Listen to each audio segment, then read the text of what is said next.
Aloha, everybody. Aloha. Hello.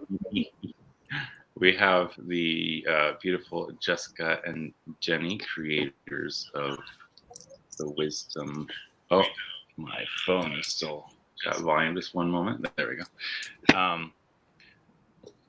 Wisdom of the Shadow Oracle, which I've been working with myself, and it's definitely pulled some stuff out of the shadows that I thought I had dealt with. But so tell us, how did you guys meet, and where did the idea for the deck come from? Jenny, do you want to share? Sure, I'll start off. So Jessica and I met pretty much through divine appointment by following our hearts and the flow. And I like to think of it that our souls brought us together. It's one of those things like when you're planning in your mind to be somewhere, and then the heart's like, nope, you need to be here instead. So we met in Sedona, Arizona in 2019 at a women's conference. And I was actually supposed to be in Florida at the time. And so, and we'll talk about this more in our next upcoming product. Maybe we'll talk about later. But we met at this event quite by chance, it seemed. And immediately we're drawn together, and Jessica responded to my artwork, and it all just came together in a beautifully orchestrated way that I want to hear what Jessica has to say about this as well. But really, within 24 hours of meeting each other, as we say in the book for Wisdom of the Shadow, we knew that we were going to be creating an oracle deck together. Little did we know, though, that it was going to be the shadow work that actually presented itself a bit later, and in the flow sort of way. It let itself be known that is what is needed first. Jessica, you have to add. I mean, just when you say divine appointment, like it just felt for me like this instant magnetic soul yes. Like it was definitely it was definitely more than just like, oh, I like your art, and oh, cool, we could do this together, and it was definitely more than that. It was like this huge soul impact instantly. So I think that's all I'll add, because the logistics are the same. So Right. Yeah. Well put. Definitely some divine intervention if you were supposed to be in Florida. Right. In Arizona, in Sedona. Yeah. I did not. Yeah. We it was pretty magical meeting Jessica, and her energy just was just so vibrant and yet so present. And yeah, like you said, Jessica, it's like when it's a soul yes. So I'm so grateful. I definitely noticed that people of the same soul tribe recognize each other on a deeper level, because I've had that happen with a handful of people myself. So I know that feeling. Yeah. So the artwork for the deck, Jenny, I know that some of it was, I don't think you ever planned on publishing it. So that's correct. About at least a third, if not a half, of the paintings, I forget the exact percentage, but a lot of the art in this deck was created for my own personal healing. And I refer to it as process art. Like, it's not part of my studio art collection that I show and exhibit in the world, but these were, tempera paint on paper as I'm doing my own inner work and a lot of my own inner shadow work. And I never, I never imagined that, other than the people in my group that I'm processing with, that anyone else would see these paintings. And so it felt very vulnerable at first when, after meeting Jessica and we talked about making an oracle together, and, I showed her my paintings, but then we both had this inkling of shadow work. And I said, well, Jessica, I have this other collection of work. And I actually had, over the years, kind of created a database of these paintings. There were almost 400 of them. And I sent her a link, and she was blown away. And and it became clear that the rawness and power of some of those images, as raw and as vulnerable as they are, that they really spoke to her. And now the feedback we're getting is that they are speaking to a lot of people. So it was something I never intended to begin with. And it's something I don't recommend when you're doing process work, to be thinking ahead of, oh, I could be sharing these with, that's not at all the intention in the creation of it. But once you've worked through something, and once it's not gripping you in that way any longer, if it feels right and it feels aligned to share it, it can be quite powerful for someone else who's going through something that's like, oh yeah, like I feel that. That's what it looks like and feels like inside for me. Right. So it's pretty powerful to I call it the echo effect, right? They hear an echo of it themselves, right? Yeah. I like that. Yeah. For those of you who don't know, the backs are right behind Jenny. She has a tapestry of it. So the other question I have for you guys is the titles for each card. Where do they come from? Yeah, I mean, Jenny and I, in addition to it being like this instant magnetic soul, yes, I think that was because the project was really birthing itself. So we would both have these times where, like, I would be feeling something, she would be feeling something separately, not talking about it. And then we would meet up and we would say, like, oh, I was thinking about this. And it would be like, yes, that's exactly what I was thinking.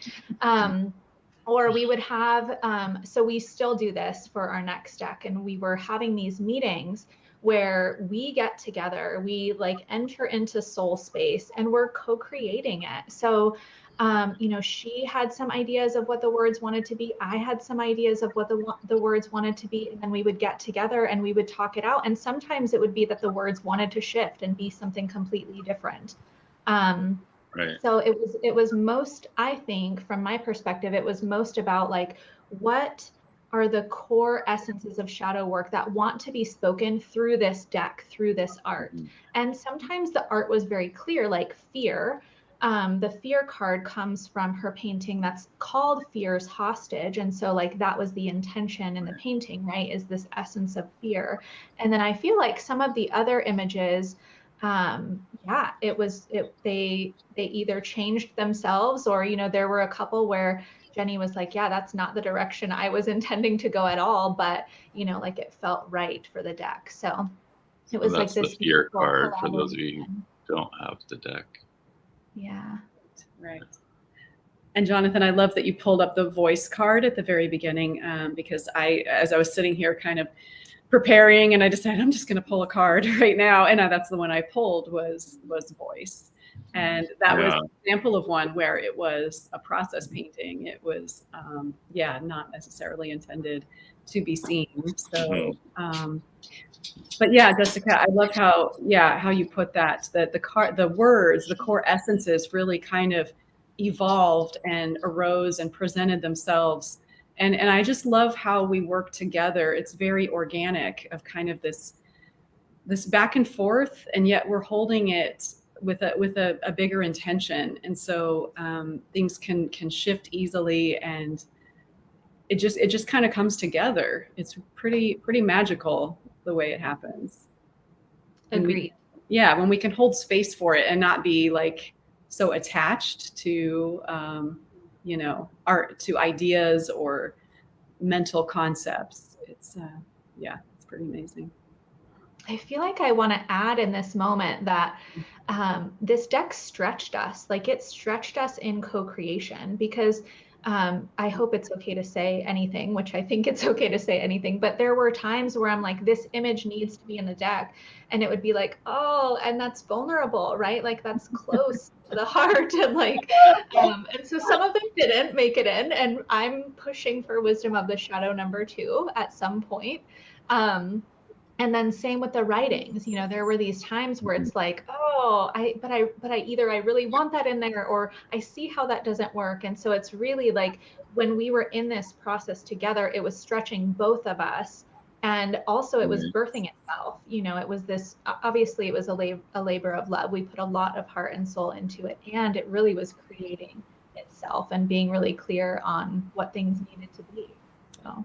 Yeah, I love that you added that, Jessica, because yeah, we both, it really brought a lot of our own personal shadows into the light, I think, or I'll speak for myself. Any self-doubt around, you know, who am I to create this? And definitely some doubt around certain images and certain pieces of me that felt very kind of vulnerable. And you know, when you put something out into the world, there's usually, you know, we want it to look nice. We want it to be presentable. We want it to, you know, I think of like our curated social medias and all the, you know, the image we put out to the world. It's like, do we really want to put like, the one card I'm thinking of specifically that you probably might have been referencing, Jessica, is like the greed card.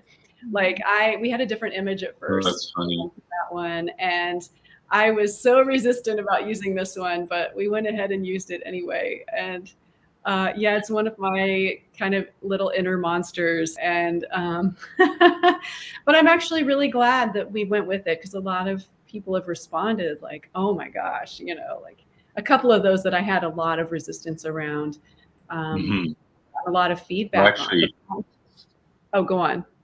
I was going to say, I actually pulled this to talk about it because it is so different from the rest of the cards in the deck, but at the same time, it hits just as hard. So yeah, that's why one of the reasons why I pulled it out was to like chat about that exact card. So thank you for stylistically, there are some variations across the deck.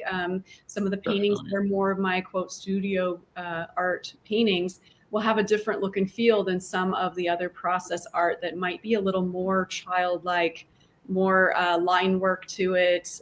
Again, using tempera paints. So there are some like stylistic differences within the deck, and yet there is that cohesive whole of like Resistance, you know, created by the same artist. Yes, like Resistance is another one. Yeah.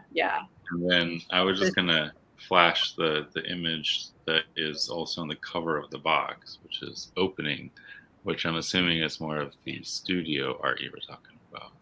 Yeah, that painting was acrylic on board. It's about 3 feet by 4 feet originally, and yeah, that was actually one of my earlier paintings. And so it, you know, the original has sold, but that's one that has really just stayed with me and moved a lot of people. I sell a lot of prints of that one, and it's made its way onto different things that I create. But there is a potency there. And I think it ties in perfectly with the wisdom of the shadow, because when we're talking about shadow work, you know, I think Carl Jung, who the psychologist who coined that term, referred to the shadow as the doorway to the real. So in this painting, we have a doorway, but it's like it's not just the persona we're putting out to the world. It's like our wholeness, like what else is inside that we're not seeing or that we're not aware of. And there's power in that. And so it's like that open door invitation to go within and to explore and to see like what aspects of myself am I not accepting? Am I not making room for? And to shine some light on it. And this deck and the guidebook. Despite all the resistance you have for facing the shadows, right? Right. But the guidebook is a very inviting way. What's that? This is an amazing guidebook. Yeah. It is. It's very potent. But it's also very accessible and very inviting, so that a lot of folks, you know, maybe don't want to do shadow work, or, oh, it sounds scary or dark. And so this is the whole deck is a very inviting way to tap into just whatever our experience is. It could be as simple as like, what emotion am I experiencing right now that feels challenging? And there's so many ways to work with the deck, whether it's using the guidebook or Jessica, you just did an interview the other day with a therapist, and it was very cool to hear the ways that it can be used in therapy with the card images up, and kind of selecting like what is resonating with you right now, or what is repulsing you right now, or it's just the possibilities are endless, as far as getting into with that, what's inside. Well, and speaking of the guidebook, I gotta say, I really love how it's written up, because you write up about the card, for those of you who don't have it, but then you also include contemplations and a ritual for each card, which I think is really helpful for people who want to do the work, but might not necessarily know how to do the work. So it's like a little how-to guide too, I love that, Jessica, by the way. Awesome. Yeah, we really wanted to make it to where it felt, like we said, really accessible and also really practical, because sometimes it's like, okay, I'm familiar with my fears, or like I've been doing shadow work for a while, but some people like need that extra guidance for embodiment practices, right? With those rituals, or even myself, where I feel like this is my inner wheelhouse, right? Like I'm familiar with shadow work within myself, but then to be able to just turn and say like, okay, this is the ritual I'm going to do today, or I need to sit with myself. And so let me ask these 3 questions, or journal about them, or dance to them, or move them through my body. So I love that you said it's like a how-to, because I feel like we tried to really make it, if you've never done shadow work before and you open this up, there's a guide. Like you can go from 0 to shadow work.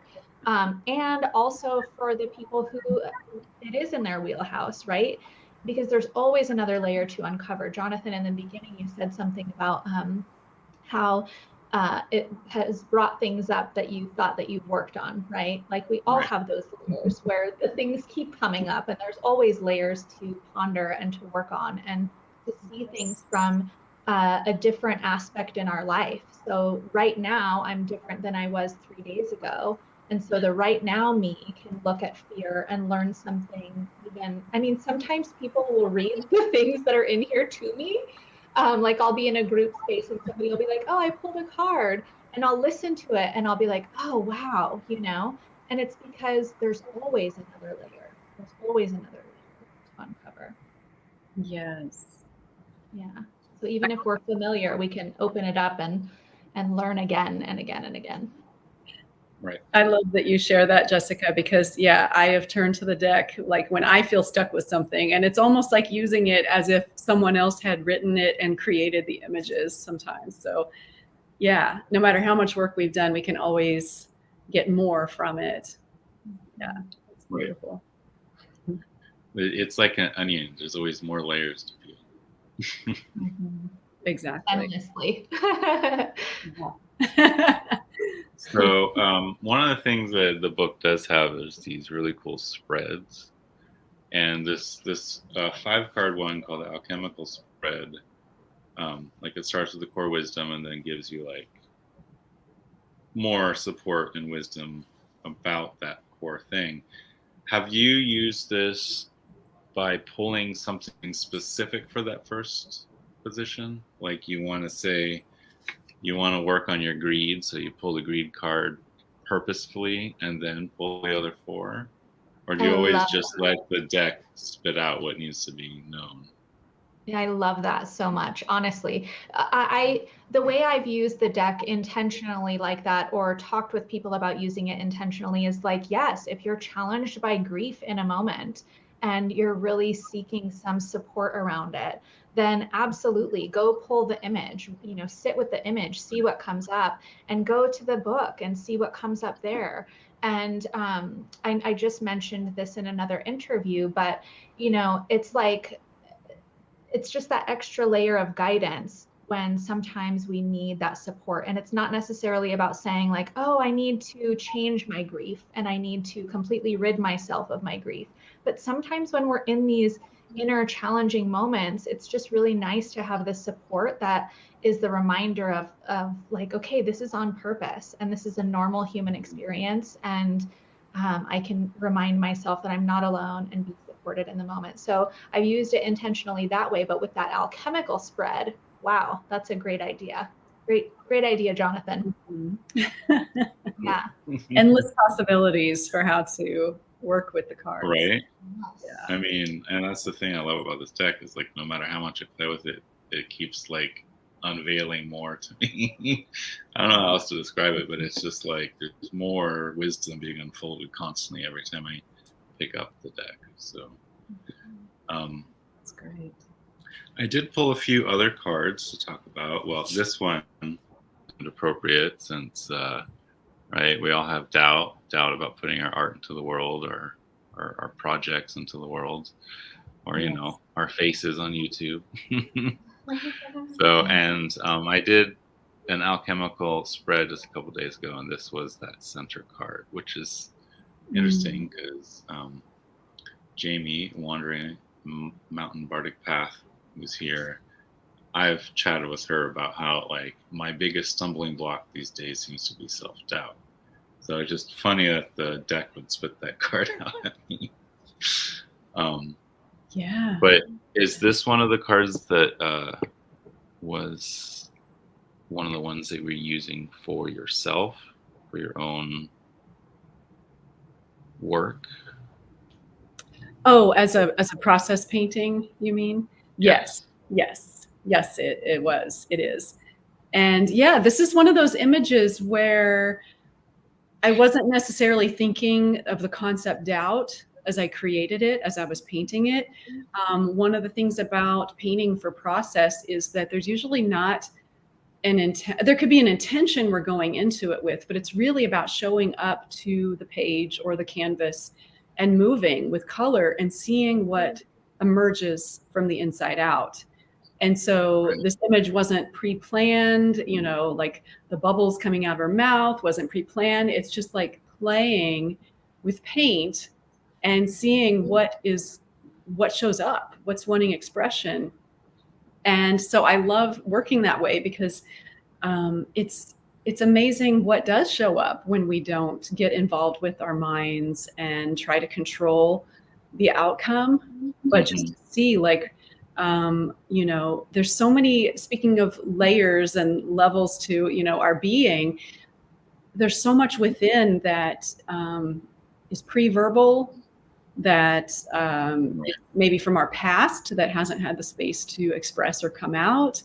And so similar to therapy, you know, making art, creating in any way, whether it's visual art or any form of creativity, I believe, holds the space for those unexpressed pieces of ourselves to come out.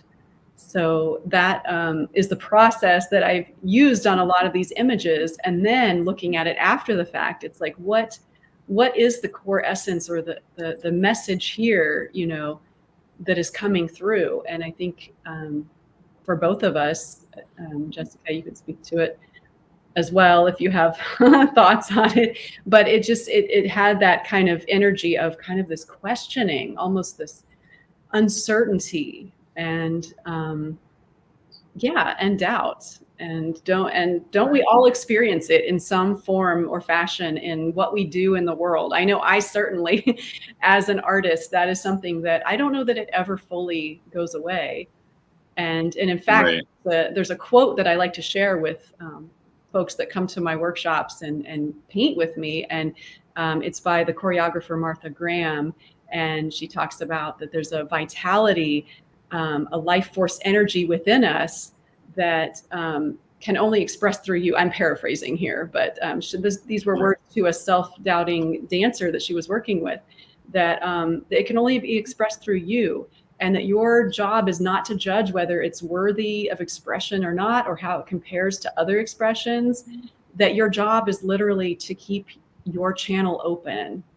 Right. And so that is my goal as an artist, and what I hope for others and hold space for others is to keep the channel open, even when the self-doubt arises, and allow your life force energy to express, regardless of what like your inner critic or those voices are saying or trying to keep you safe or keep you small. You know, I think we all experience some form of that, whether it's on YouTube or in writing, in publishing a book, in making an oracle. Well, I also have noticed for myself that I'm a painter myself, and when I paint, Nice. I find that the things that I couldn't put into words can be expressed, right? So I think it's important to find that thing for you that allows you to express those things that you can't put into words. So painting is one of the most amazing ones, but dance too. I've seen amazing performances where they just are expressing that thing that they can't put into words, but they're feeling, and then they put it into a dance, and it's just like mind-blowing. Yes, exactly. And that's one of the things I love about the rituals in our guidebook is that Jessica has crafted all of these amazing ways to tap into, whether it's not necessarily expressing visually, although it could be, but expressing through facial expressions, through dance, through writing, through mirror work. I mean, there's just so many ways to tap these things that are, untapped. Right. Yeah. As you were speaking, Jenny, about just about your creative process with the process paintings too, it was reminding me how our creativity and our intuition live in the same part of our brain. So in the subconscious part of our brain, when we tune into creativity, we're literally tuning into that same essence. That's our intuition. And so it's like that same life force energy. And it can happen whether we are actively being the ones painting or whether we are tuning into like the creation of witnessing art and letting art move us and move through us. And I think that that's something that's really powerful about your paintings and the images in the deck, because since you were in that creative soul space, intuition, subconscious, deep healing, when you were painting them, it's viscerally felt when we look at them, right? So we can look at any of the images and we can be in this space of, okay, maybe I'm not painting this to create the feeling, but I can sense the creativity, or I can let this move me in a creative way. And I think that's why they're so powerful for shadow work, to let us tap into that subconscious brain by being in relationship with art, right? By being in relationship with viewing it, or like we said, moving it through our bodies by any variation of the rituals, or even just looking at one of the images and letting it, allowing it to come into our body. Okay, so confusion, what does that feel like? And Beth mentioned how we experience these, like, we can pull a card, and all of us know any single one of these cards, like all of us have a relationship with every single one of these energies, whether it's prominent in our life or whether it has happened a long time ago. But these are really like every single energy invites us into ourselves more deeply. Yes. Well put. Asked where there is a question. Oh, go ahead. Jessica, someone asked where we can buy this deck in Asheville. Yeah. So in Asheville, the decks are currently at Earth Magic. Earth Magic is in downtown Asheville, and you can purchase a deck in person there. Thank you. Mm-hmm. I didn't want to interrupt your flow because you were saying. Oh, I was going to Patrice's question, so it's fine. Okay. And if you're not in Asheville, or even if you are, you can also buy them online. Yes. Everywhere. So yeah. But we're so thrilled to have them in local shops. Actually, I think I have the link also in the description. Great. Yeah. And if you go to our website at wisdomoftheshadow.com, you'll see a page that says in stores also. So you can search. There's an entire listing of all of our retail stores that are across the country and a couple of international stores. So if you are looking to get it in person, check out our website. And if it's not in a store near you, then let us know what your favorite eclectic store is so that we can partner with them and let them know that you want the deck there. Yes. Thank you, Tony, for the link. Yes. Oh, great. That's great. Yeah. And Jessica, I just want to, reflect back on what you were saying about not having to create the art, but to experience the art can have that same visceral response. And that, I think that really aligns with a lot of the feedback we've been getting about this deck, is that people are feeling the deck, and that it's bringing goosebumps, that it's bringing tears, that it's bringing joy. And that is the power of art, really, is that, like you said, you don't have to be the one creating it to feel it, to experience it. So yeah, thanks for putting that into words. Yes. Because one of my favorite things in the world to do is go to an art gallery and seeing like all the different forms of art and just how people have expressed themselves. Yes. Anyway, well, and I also live on Maui, which is one of the highest concentration of artists in the world. So wow. Yeah. Prior to Jenny's art, I had never experienced like that soul movement, like that. I've witnessed art but I've never felt art so deeply move through my body. And that's part of the soul why I had to say yes to her, and say yes to this. But I truly feel like it's because when when she was creating the images, whether it was studio painting or process painting, her presence is in there, right? Like it's such this authentic soul self in the expression. And when we were creating the book, it was that same thing, right? Like how can I fully write in this way that translates the soul energy? And then as we're co-creating this as a project together. And so I think that that's some of why people are saying that they're feeling such visceral effects from it, and able to be so transformed and so moved because it's real for us. Right. Yes. We both are doing our own work as well, and walking the talk, so to speak. Right. Hopefully, maybe not always gracefully, but yes. But it can't be graceful all the time, right? That's part of it. The shadow is not always graceful. Right. My husband always says, how boring would that be? Like, how boring would that be if it was just grace and perfection all of the time, right? Rather than just like the divine perfection of everything moving all of the time. Right. That's part of it. That is part of it. It's not about being perfect. And yep. It's about authenticity, isn't it? Authenticity. Yes. And also like not even trying to achieve perfection, right? Like even with shadow work, it's like, oh, I'm trying to rid myself of my fear and get myself into more balance. And like, I keep pulling the confusion card, and to see the truth, and then to be like perfect, to be like, after I work through this, I'm going to be perfectly magical or whatever the ideal is. But I think the beautiful thing about shadow work too is like when we work through the concepts that are in this book and in these energies, it's not, there's no attainment of anything, right? It's not about attaining anything at all, or trying to be anything at all, or do anything or fix anything. It's just about being more of ourselves and being in a deeper relationship with the ease of life and these beautiful, the capacity for beauty and the capacity for bliss, rather than trying to do anything. I don't know. Yes. Oh, so well said.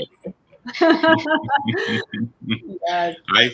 The way I see it is it helps with expectations, right? Helps get rid of those expectations that are like stabbing you in the back. Mm-hmm. Yeah. So, not about arrows to the brain. Mm-hmm. I mean, it's like this whole deck. There's just it touches on everything. I mean, I feel like there's nothing that doesn't like come to the light, so to speak. So you say you're thinking about Wisdom of the Shadow Part 2. Would you do it in a way where you could actually just shuffle the decks together? Yes. Yeah. We even talked about the possibility of having the backs be really similar but differently colored. So that way you could just shuffle it together and have them be, you can amplify your Wisdom of the Shadow with Wisdom of the Shadow 2. Or if you want to mix and match, or if you feel like, okay, I've worked on these energies, now I'm ready for the deepening. So Wisdom of the Shadow 2 does not have a current launch date. It is in our hearts. But we are working on our next deck right now, which will also be able to be worked with Wisdom of the Shadow. So our next deck, and it's officially launching October 1st. We're really excited about it. It's Wisdom of the Divine Feminine. So it does have more of the Divine Feminine imagery, but the concepts and the depth, like the depth that you know and love about this deck will also be in Wisdom of the Divine Feminine. And so you can shuffle those two together and kind of make it like shadows and light, or, just add different qualities to this particular deck. Right. Yes. Yeah. Yes. Nice. We're so excited about it. And yeah, I just did an event a couple of weeks ago, a Mystic Fair here in Kansas City, and there were a number of readers who were using our deck, and some that had, I think, were using up to 4 decks at once, and included Wisdom of the Shadow. And one friend of mine, she said, make sure you tell people when they use them in, spreads together, to have Wisdom of the Shadow closest to the recipient, because she was saying they love to see the depth of the detail and just to be able to really see each image up close. But I loved how like the shadow layer was like one layer, and then she had another, and then another, and then another, and these 4, this entire spread of cards, and how that can weave in with these other decks. I'm personally less experienced with oracles and tarot and those sort, using these in that sort of way as a reading for another person. And so it was really beautiful to see that, like how it can be integrated with other decks, whether it's tarot or another oracle. And I'm just really excited about how it's going to pair with Wisdom of Divine Feminine. I love that. And I'm assuming Wisdom of Divine Feminine is for everyone too. It is. Yes. And we are very specific. We have an entire little section in the front of the book talking about how it is for everyone, and how Divine Feminine does not equal woman, and womb does not equal woman, and how, we're moving beyond the binaries. We're only speaking of them as archetypal energies. But yes, we're holding that. It's definitely for everyone, and the inclusivity is very close to our heart. So yes. For all genders, and really Divine Feminine is beyond gender, right? Completely. I mean, we're not talking about gender here. So yeah, those energies, which we both feel are pretty out of balance on a planetary level right now, which is why we're having so much destruction of the planet and so much fighting and war, and there's just so much that that could be helped by coming into balance with some of these concepts and energies of compassion and receiving and collaboration and community, and just all of the ways that the Divine Feminine expresses for each of us, for every person. Right. And yeah, like Jessica said, inclusivity is very, very important to us and very close to our hearts. And a friend of mine asked, well, what about the Divine Masculine? And I was explaining that there's nothing against the Divine Masculine at all, that we are equally in honor of both, but that's not our areas of mastery. That's not for us to create, but that's for someone to create. So but it's not a binary either or thing here. So we're just coming from what is true in our hearts and what is ours to give and put out into the world.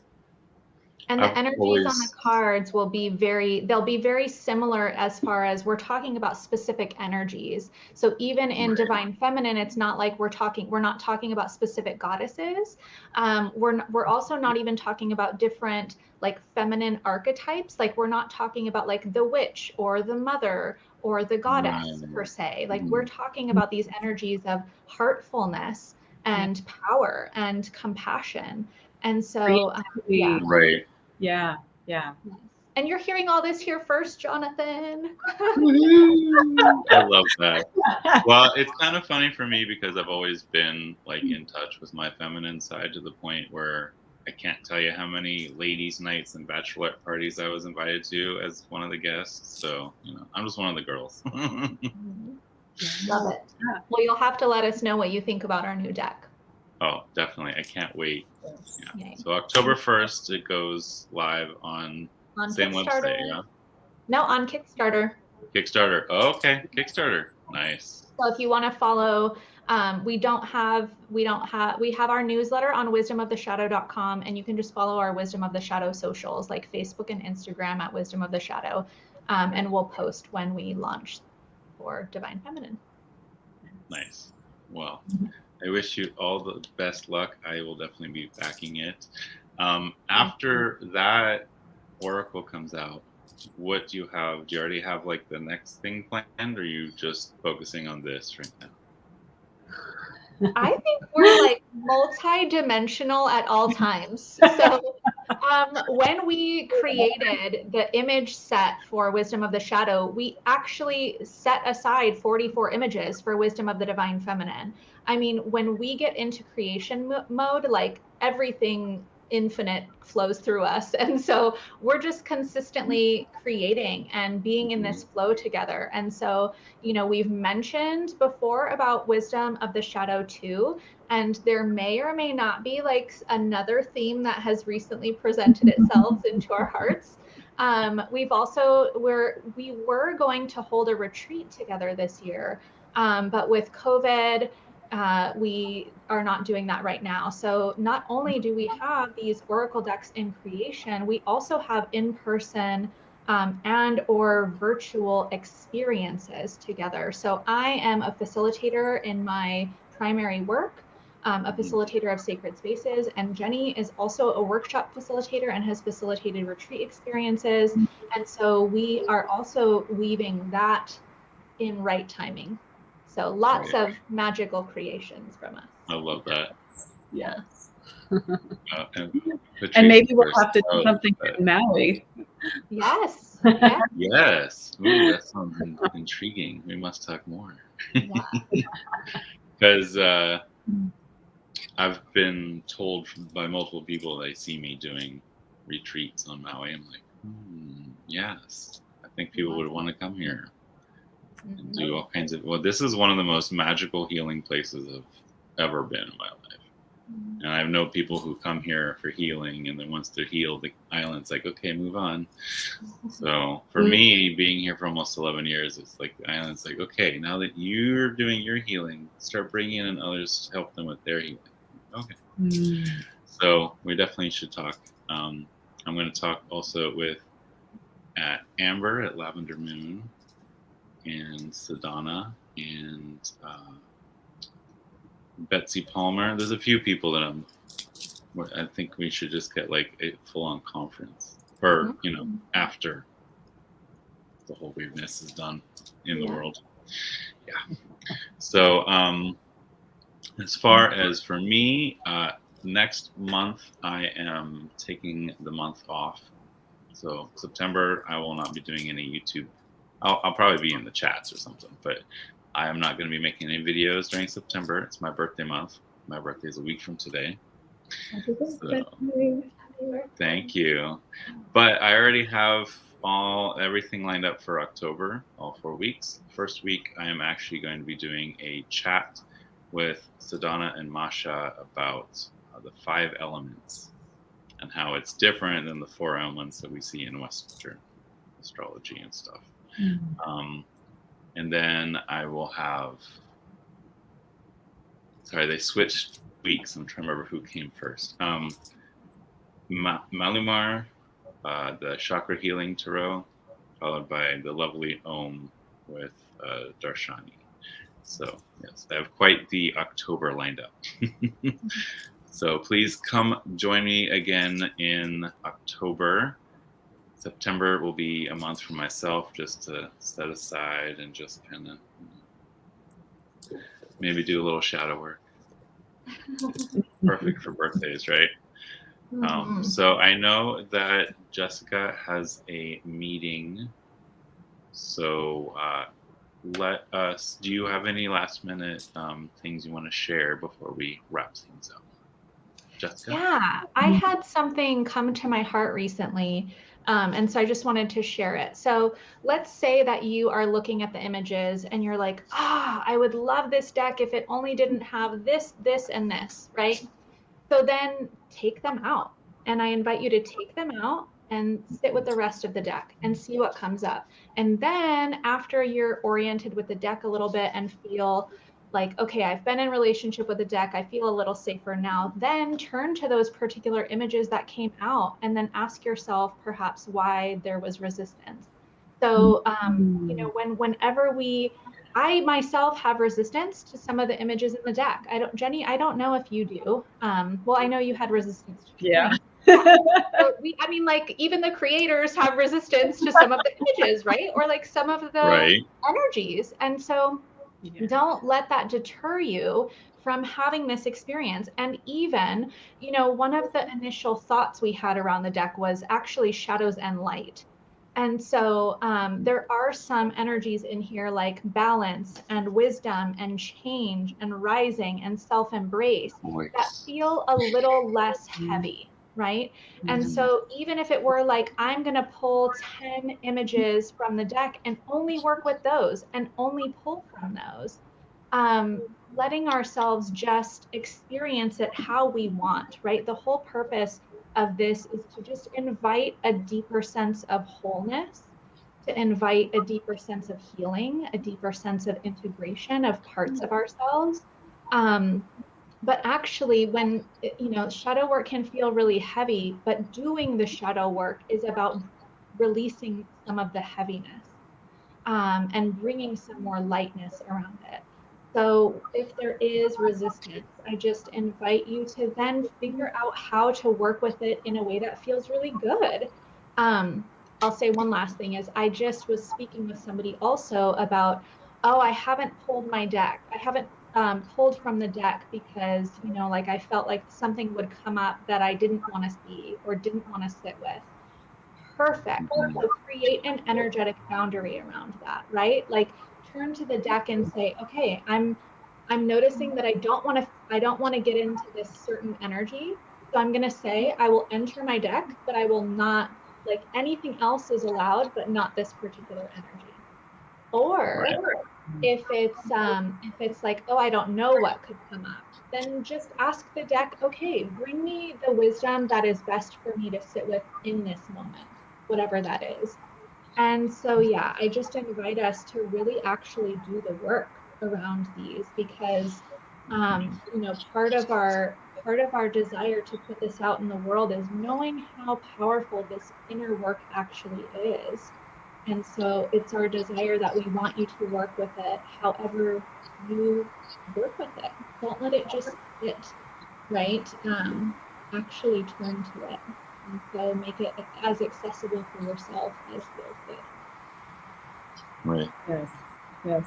Beautiful. And I would like to just add that one of the times, like I said, that I turn to the deck is just the times that I'm hurting about something, the times that I'm either resisting or for whatever reason, I'm having a bad day. And so that is another invitation that that it can be a tool for soothing and for being with yourself in whatever way is needed, is called for in that moment.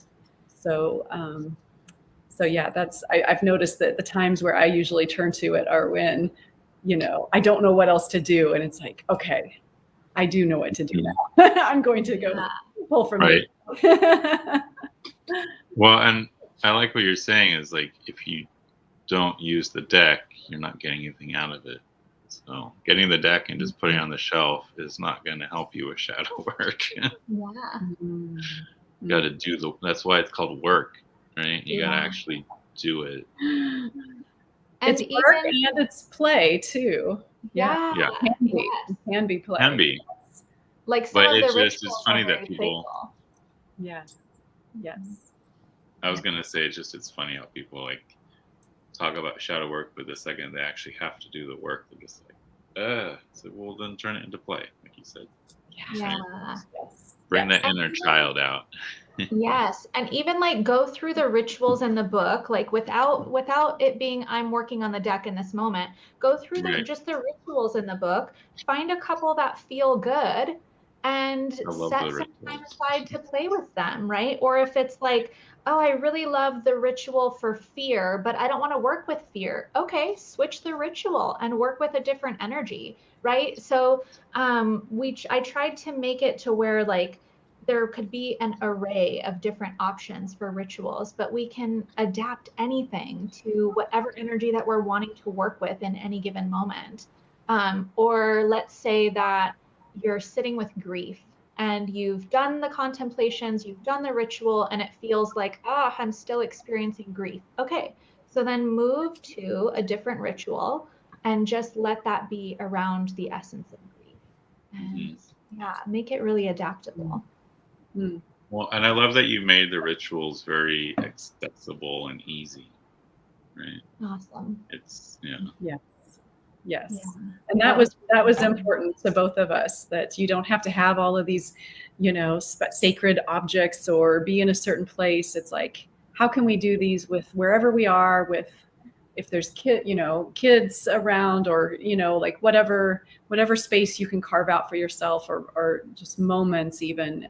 That's one thing I love about how everything is worded and how you've created that, Jessica, is just, inclusivity and accessibility is just very important. So Yeah. and I definitely And even feel in that. the beginning, we say something about how there's a section in the beginning of the book of ways to amplify our rituals or working with the energies of the book. And so even if there is a ritual where we try to make them as accessible as possible, and let's say something is not accessible, then play that out in the mind space, right? Like allow, if it's not reasonable to have a rage experience where you like sound out your rage, and because there are kids or somebody, so let's say you can't have that experience, so then do it in the mind, like close your eyes and like fucking let all of that rage out and fully embody it, but in the mind's eye.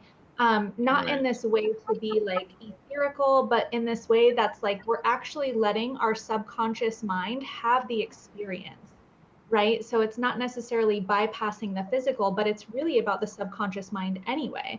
So let's let our subconscious mind have the experience, regardless of what it looks like outside. Right. Yeah. Yeah, very powerful.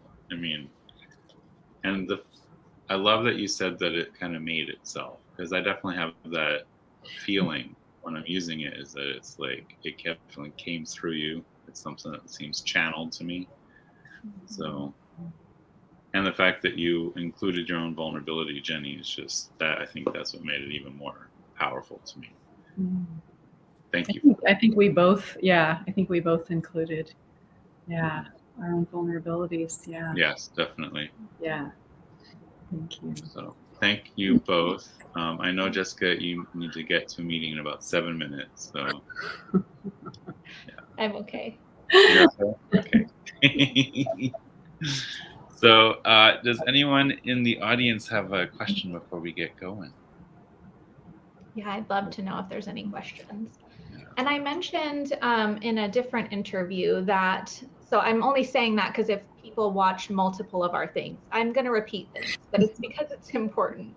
Jenny and I are really human and we really care. And so if you have a question now that we can answer live, wonderful. If you have a question that feels like you don't want to have it answered live, or a question comes up a week from now, send us an email. We really do care about this goal of this project. And so, yeah, questions are available all the time on our socials, in our email, send us a thing on our website, however you feel. You can ask a question to us. I love that. Yeah. Thank you for being so open. And we will respond. We respond to, I believe we respond to everyone unless we missed something. We got to, every inquiry. So thanks for that. Cheese wants to know if the beautiful cloth will be available again. No. That was a one time. Maybe there will be another with the next deck, but no. And that's a good point. Is that our oracles are the core of what we're offering. We offered cloths and bags with our Kickstarter as a way to just invite people to have different different goodies, but that's not our main goal, right? Our main goal is the core of this oracle. And so we have bags right now. Actually, they're on clearance. Don't tell anyone. But they're limited also. So once our bags are gone, they are also gone for good. Our cloths are already gone for good. So if you want a bag, snag one for one while they're on clearance, but for two while we still have them. And then with our next Kickstarter or with anything from us in the future, those will be limited items. So definitely jump on it right away if you want it, because they will be gone. Kristen Louise says, what would you say to someone who accuses the deck as being too negative? Ooh, Jenny, I want to hear you. I also have thoughts too. Yeah. My first question would be, what are you defining as negative? Because for me, I don't see these energies or these parts of ourselves as good or bad, negative or positive, shadow or light. I see them as aspects that for whatever reason, through our conditioning, we have had to deem and label as such. But that is just because of the world we live in. Our anger is not a negative thing. It is an energy. It is a vitality, like we talked about earlier. And it all depends on how it's used and whether we are expressing it in destructive ways or we're using it as fuel for making change to our lives or to the world or whatever way it's needed. So I would question the label of negative and to look at and maybe hold a space for those things that we are deeming as ugly or negative or scary or despicable or whatever the label is, but to look at what is the essence of this and why am I seeing it as negative and how can I use it and integrate it in skillful ways so that it can be of service to me, because it is energy. It is part of who we are. I love that response. Yeah. I also feel like, and I think it's important for us to both answer because this is something that's like, it's really vital to talk about, right?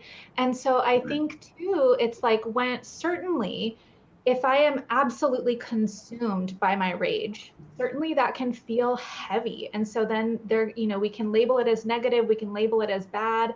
Because it can feel harmful to our inner world, it can feel harmful to the people around us. But that's actually the purpose of doing this work and working with these energies, is so that we don't hold on to that heaviness. And so that when rage does come in, it doesn't become this all-consuming, heavy, like bad, harmful energy. It's like, oh, okay, I can notice that I'm super rageful right now, and I'm feeling ragey inside of my body.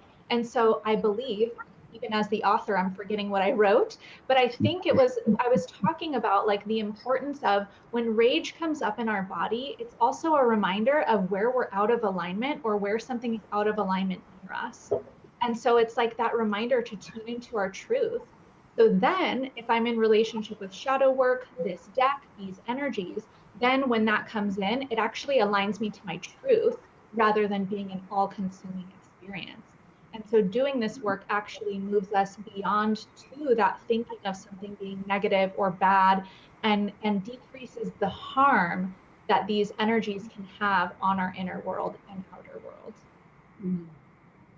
Beautiful. Yeah. And Jessica, what you just said, you said moving it. And I was thinking about the emotion card, that emotions are energy in motion. It's when they're not able to move and express that we can get stuck with things or hold things back or down, where it can become destructive, or we're holding something in our body or, whatever it is. And so when you said that about moving it, I was reminded of it's the movement of it and releasing it so that it's not gripping us anymore. And getting rid of the stagnation. Yes, getting rid of the stagnation and therefore the destruction that it can, or the perceived negativity that can feel like to be holding things that need to be released or processed in another way, in a healthy way, or just to get it moving. I loved how you put that, Jessica. Yeah. So, Leah's here. Vanderlinden, yes. Yeah. She wants to know which each one of you, which one was your favorite ritual in the book? Oh my God. Mine is okay. So I haven't studied the book to know if I'm right or not, because sometimes things shifted in the creation process. So I believe it's the ritual for rage. And it was what I was just talking about like fully embodying our rage, like putting it on as a cloak and just like looking in the mirror and letting it be like, I'm the ugliest I could possibly be. I'm the loudest I could possibly be. And I'm putting that rage into my body as if it is sacred and holy because it is. And so Right. that's my favorite ritual, is like feeling the power of those energies, because then when I feel the power of it coming up through my body, it's no longer scary, and it no longer comes in as something that's terrifying and too big.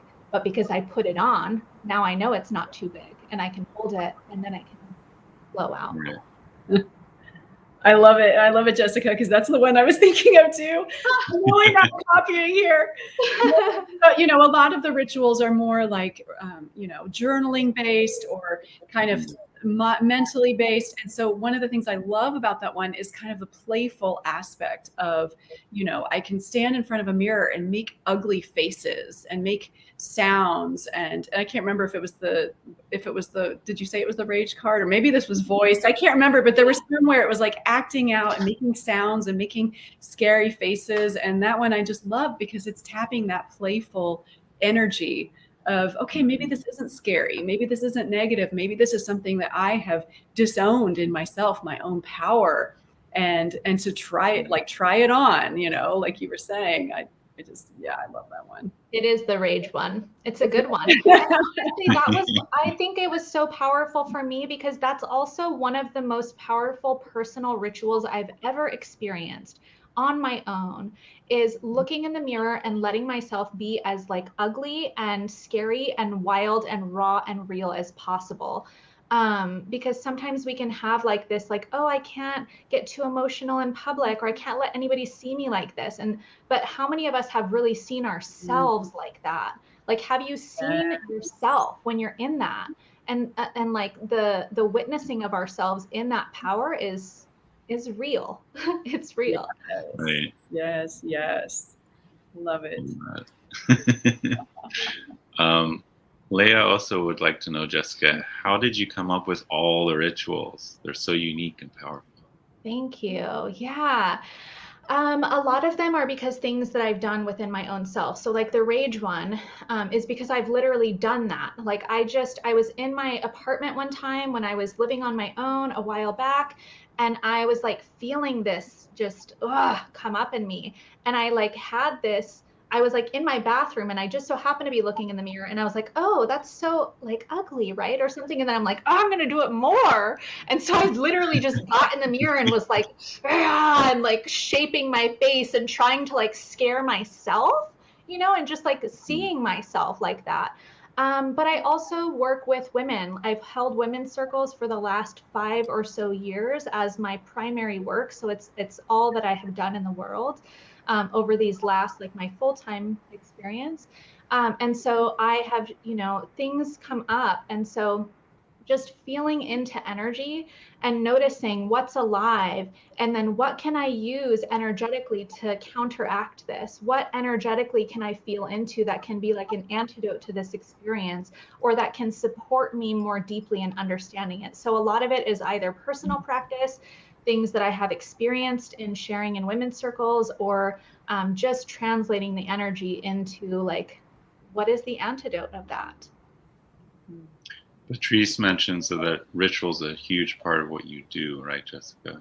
It is, yes. So sacred spaces, it's a huge part of what I do, rituals and ceremonies and being an energy space. So a lot of not just the rituals, but like the contemplations and sitting with these energies and being in the exploration of our inner world. Yes, that's my heart, my soul, my passion.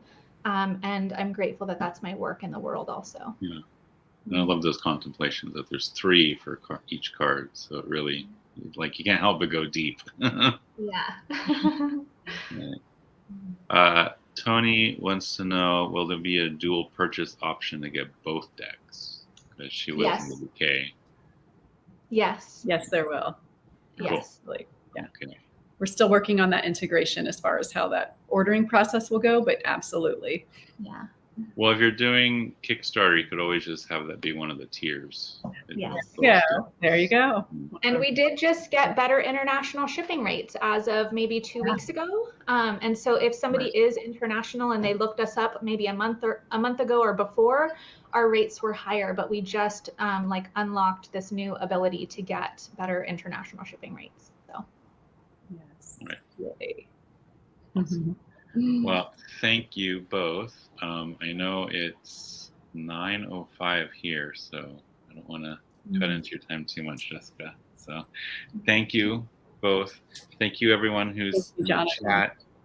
I will see you guys in a month. And thank both of you again. I can't thank you guys enough. So probably thank you a few more times before we're done. yes, thank you for having us. Thank you, everybody, for watching. Yes. Yeah. Aloha and hui ho. Aloha.